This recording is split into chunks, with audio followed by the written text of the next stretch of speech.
So let's discuss about the electricity of the heart. So while discussing about the electricity of the heart, let's start with the basic concept that the contraction of any muscles, from the long fiber to the short fiber. As you can see, the contraction of any muscles, be it the skeletal, be it the cardiac, or be it the cardiac, or be it the small muscles, any contraction of muscle shows the association with the depolarization. Depolarization, while means from its resting membrane potential towards the positive pattern, towards the positive, that is depolarization, while for the cardiac muscle it is minus 90 millivolt. So contraction of any muscles is associated with the depolarization. It's associated with the depolarization. So the depolarization can be detected by electrodes attached to the surface of the body. So the any contraction of the muscle is associated with the depolarization, and the depolarization can be detected by the electrodes attached to the surface of the body. So in order to have the electricity of the heart, to have the record of the electricity of the heart and to read that in the ECG, it can be detected by the electrodes attached to the surface of the body. But keep in mind, all muscles contraction will be detected.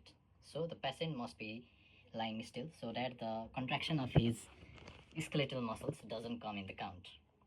So the patient must lie still while doing the ECG, and if he goes here and there or removes his hands, legs, then it will record the contraction of any muscles. So as you can see, we will record, as we have four chambers of the heart, the atrium and the ventricle will contract almost simultaneously. So we'll be recording the atrium and the ventricular. Okay, the two atrium will contract simultaneously, then the two ventricles will contract simultaneously. So we'll be recording atrial and the ventricle. So atrial will contract simultaneously, then ventricles will contract simultaneously.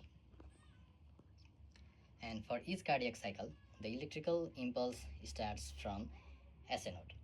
Okay, so for each cardiac cycle, the electricity impulse will start from the SA node, then it will go through the atrial muscle fibers, then go towards the AV node. So it spreads through the atrium, and there will be the delay in the AV node. So the contraction of the SA node will enlarge the P wave, will show the P wave. That means the contraction of the atrium, that will be recorded as the P wave, and there will be the delay in the AV node. After that, the contraction will electrical impulse comes from the atrial muscles. There will be the contraction of the SA node, and the impulse will make a delay in the AV node. So that will cause the pause before the start of the Q wave. So this shows the SA node, contraction of the atrial muscles, and then there is delay in the AV node.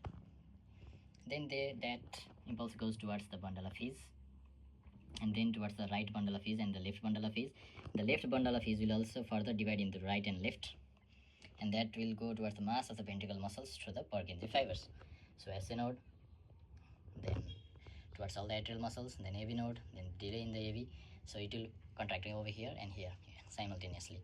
So delay in the AV node, bundle of His, right bundle of His, left bundle of His. As left is much bigger, so right and left further branch of the left bundle of His, that will go towards the mass of the ventricular muscle through Purkinje fibers, and that will show as QRX. So P shows the atrial, right? So then there is a QRX complex which will be associated with the contraction of the ventricle, and the QRX is larger than that of P wave. The QRS is large than that of the P wave because QRX is large as ventricle muscle as compared to P, because the ventricle muscles are more larger than the atrial muscles, and the left ventricle is much more bigger. So the P wave will appear small, while that QRX will appear large. And the return of the ventricle mass to the resting electrical state, resting membrane potential or resting electrical membrane, will be showed with the T wave. So this will denote the return of the ventricle mass to the resting electrical state. So first upward, any deflection in the resting membrane will be shown as the P wave. Then the first downward wave is known as Q wave. Then the second upward is known as R wave. P, Q, then R. Whether if there is a downward deflection or not, the second upward is the R, whether there will be presence of the Q wave or not. Then the following the R wave, then the downward deflection of the wave is known as the S wave, whether it has the preceding Q wave or not. Okay, there might be Q wave or not. Q wave might be missing. So why PQRST and why not ABCDE? Because there is no any such reason why PQRST and ABCD, because that was chosen arbitrarily in the history while the scientists were making the ECG. But you sometimes you can see the U wave as well, and the normal U wave can be considered normal if it is succeeding, if it has preceding T wave, normal T wave. But the U wave is considered pathological if it is followed by the flattened T wave. So these are the concept about the electricity of the heart and the mapping.